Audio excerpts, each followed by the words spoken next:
Okay, hello, good morning. Today is Sunday. It's February 16th. I'm going to run through maybe 6 to 10 photo sessions here. I've got quite a few drafts written in my eBay account already. So this is what I usually do. I will write up the drafts of all the items I plan to list on my laptop upstairs, and then I'll bring them down here to my photo station, and I will then go through a few of those, take the photos, use the eBay app to put the photos in the listing, and then I'll use the custom SKU to put a location. So you'll see me put them away where they're going to be stored until they sell. So today I think I'll try to do 6.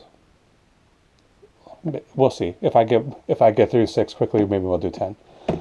Okay, right here, this is some sort of a wheel chart for a FAF sewing machine to tell you what the different stitches to do, what settings to put it on. I picked this up recently at a illegal ransack. You know, when they open up a house, they're just trying to clear out. Somebody has passed away and they want to sell the house, and so they just give everything they have. Anybody wants it, come and get it. So I filled my car up with that stuff, and I will be going through some of those today, some other things as well. So yeah, got it for free. Pretty good. I think, let's see. I think I'm only going to do 2 photos of this because it's just front and back, small little circular thing. Okay, PF, AFF. Okay, I'm going to add the photos.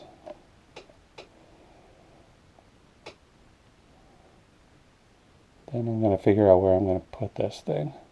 I think I'll put it right here in this cube. I'll call it cube 2B. So I'll put that here in the custom SKU field on eBay. I think most people use this. Was it cube 2B? I forgot already. Yeah, cube 2B. I think people use this custom SKU field or many people use this custom SKU field for their inventory locations. I also usually put the amount that I paid for it, the place where I got it, and the date when I bought it. That way I can very quickly keep track of everything that I need to know about this stuff. And I don't really need to know all of that, but I do enjoy knowing some of that. It's just sort of fun to know how long it's been listed or where I got it from. Okay, right here I have a lot of these little pamphlets. They're essays on Judaism, popular studies in Judaism. None of them have dates listed on the.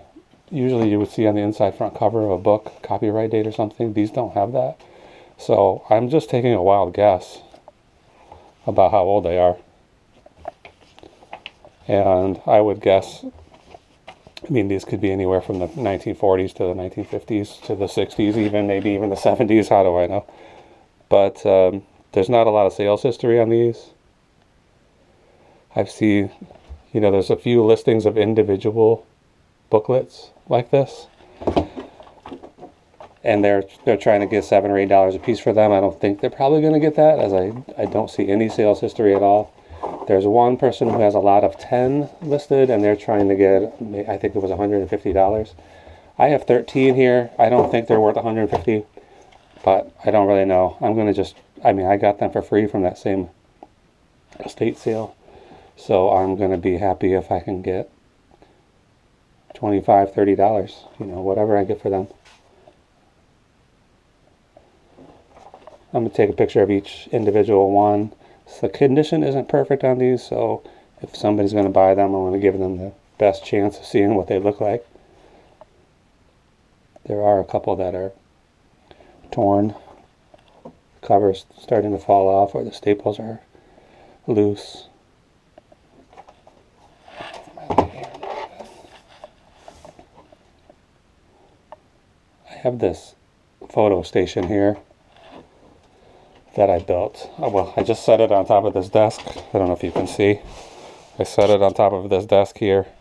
I put a piece of wood, and then I mounted this to the wall. This is a sheet of I don't know really what it's for. It's a sheet of plastic. I think you would use it for, maybe it's maybe you would put it on the walls of a bathroom or something like that.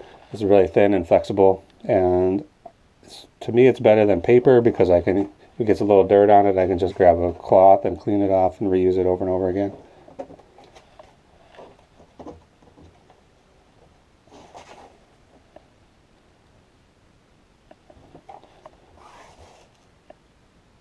Sometimes when I'm shooting straight down like this with the phone camera, it switches its orientation from horizontal to vertical.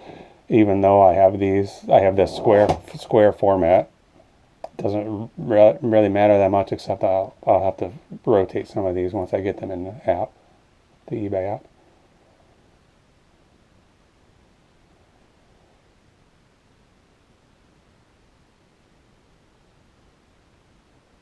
So let's see.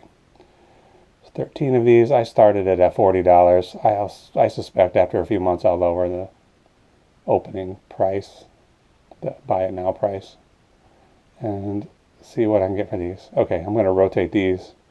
There's 2 of them that were the wrong direction.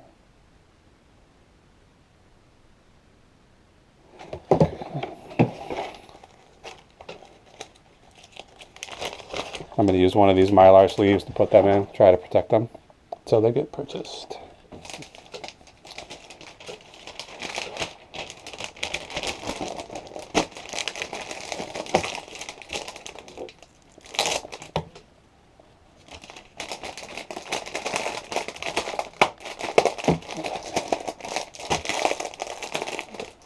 think I have some tape.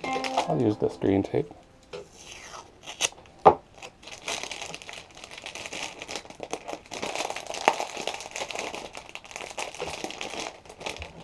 Okay. Okay, let's find a place to store these. I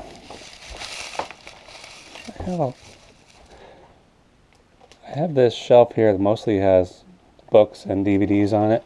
Put these right here, and then I'll put the location in, which is going to be LR5C. Sometimes I forget to put the location in, and then when the item sells, I've got to scramble around trying to figure out where I put this thing. And then just recently I found 2 items that I had forgotten to put. I was trying to go through and check and make sure I had locations on as many of my listings as possible, and I found 2 that had no locations. So I unlisted those until I could find them, and I just found the last of those 2 the other day. So now those listings are up. The last thing I want to do is sell something and then not be able to find it, and I'll have to cancel the order. That's going to hurt my eBay account. Okay, this is I don't know what a Radiotron is. I guess it's probably some kind of radio, old-fashioned radio stuff. So this is a book called The Radiotron Designer's Handbook. I think, when is it from? 1941, so it's pretty old.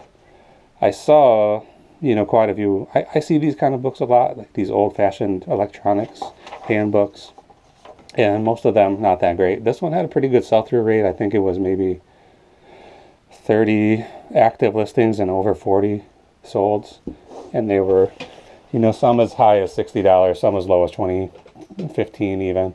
So I think I'm putting mine right in the middle. I'm going to try to list it for, well, just $19. Again, this came from that house, so I got it for free. I don't need to make $1 million on it. Looks like I got a couple of these that need to be rotated. If anybody knows a way to freeze the orientation of your camera screen when you have it in square format, please let me know, because this is a pain and I don't like doing it. I'm going to put that in that same location so I remember the number of it. I'll put it there, and then I'll bring it over right now.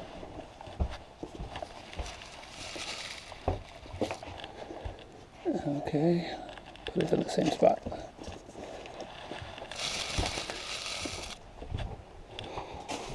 Okay, 3 things here. These are, I think these are French magazines that show you how to make sweaters. Not a lot of sales history on these either. I saw a lot of 4 when I was researching value. I saw a lot of 4 that were, I think they sold for $25, $24, something like that. So I've got just 3.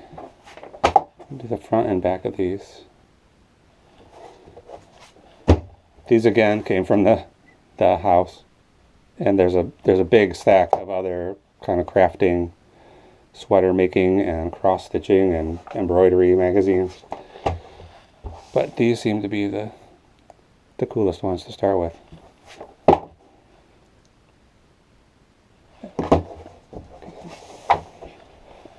Put those in a bag as well.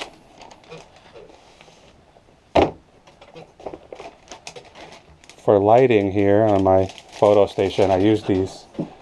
Who makes these? Well, that's going to probably blow you out.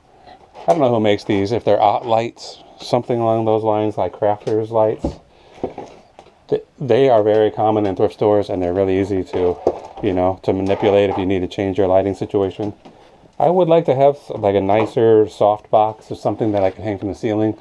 Unfortunately, the ceilings down here are so low that I don't know if I can have something hanging down, but I did put these other fluorescent lights up there on the ceiling. They seem to be, I don't know, they may not be so great. They have, there's something about the frequency of the light when I film, if I want to film a little video here, that, and those 2 lights on the ceiling are on, it makes these bands of black lines go across the screen, and it is not ideal. I think there's probably room here. That is BR4. So that stands for bedroom 4. That's the shelf I started with. When I started my eBay business, I thought I would be able to, I was expecting that I would be able to just keep all of my inventory on that one shelving unit, and quickly realized that wasn't going to be the case. So that shelf is pretty well filled. This closet is full of listed and unlisted inventory. Then I branched out to a closet in the hallway that you probably have seen. I put this shelving unit up here. I pretty recently put this one up. This one's doing okay. And then not too long ago, I was planning to use this living room as a music room, and I don't really play the music that as much as I would have liked. So I took some stuff out of here and put these shelves in the last couple of months.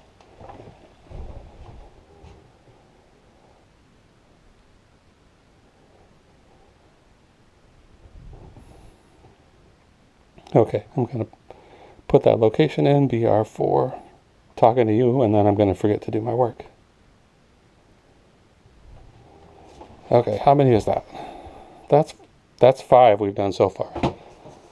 Okay, Pampered Chef. Pampered Chef stuff usually does pretty well, especially if it's nice and clean. In this case, this cookie press has maybe been used once at the most.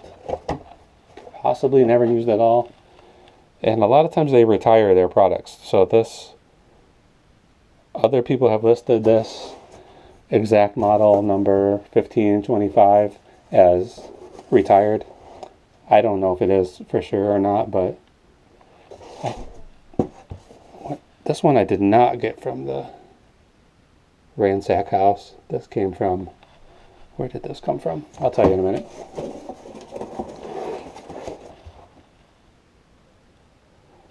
Try to get photos from all angles of this box so that people see that it's in good condition. Get the back as well. And then we'll get that listed. And then I'll be able to look at my custom SKU field and tell you where I got it from, how much I paid for it.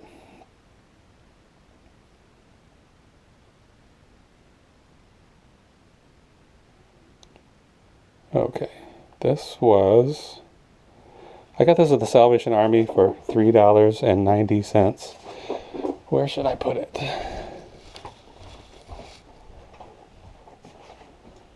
Here? No. Here? No. Here. So this is W2X.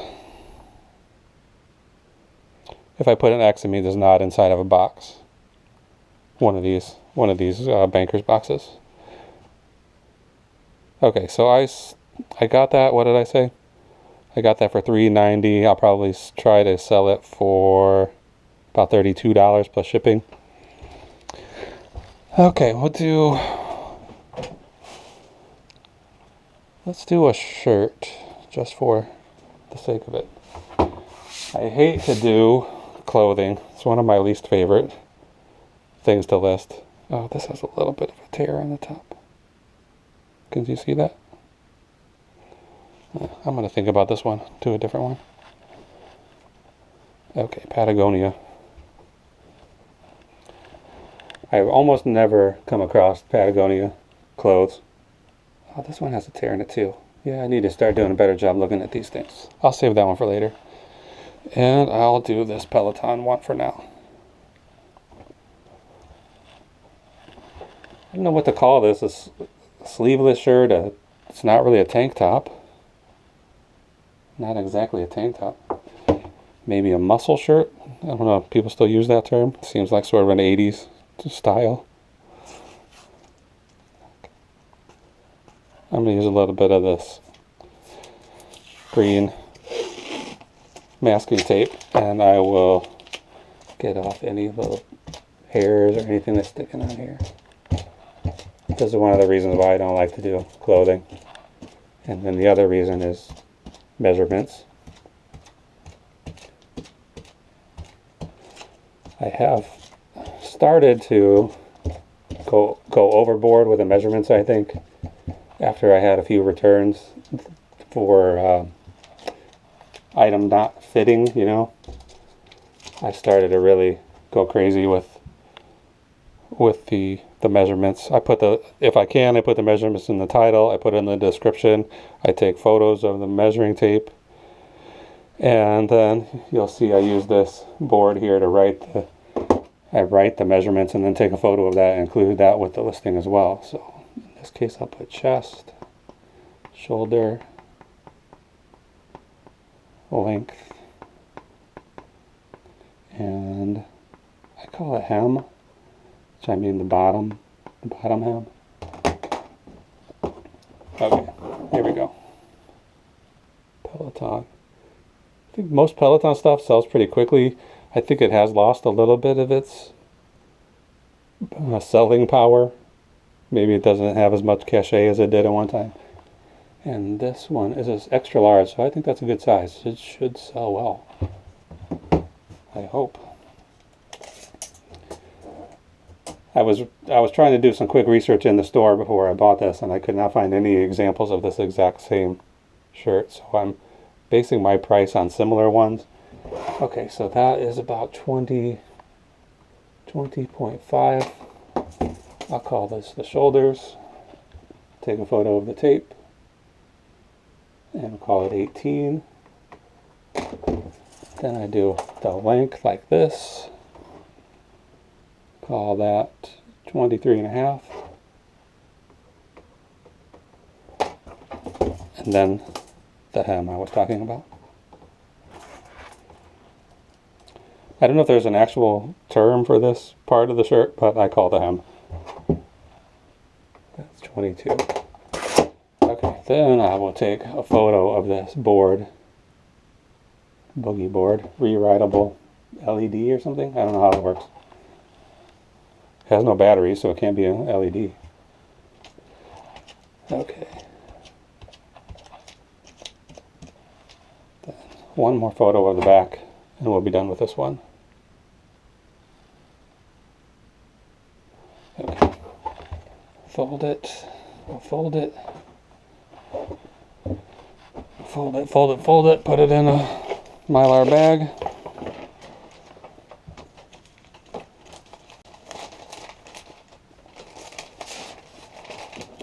So you can see these take a lot longer than a lot of other types of listings. So that's why I don't like to do close. But I keep buying it anyway. I have some stickers with some numbers. This is probably overkill, but I put these numbers on here, so I'll put this in the tote.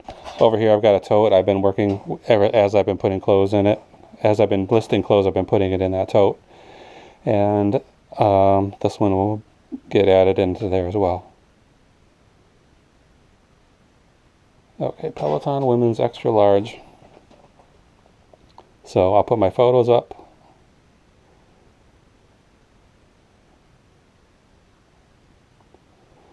I'll put the location, which is T4, that stands for tote 4.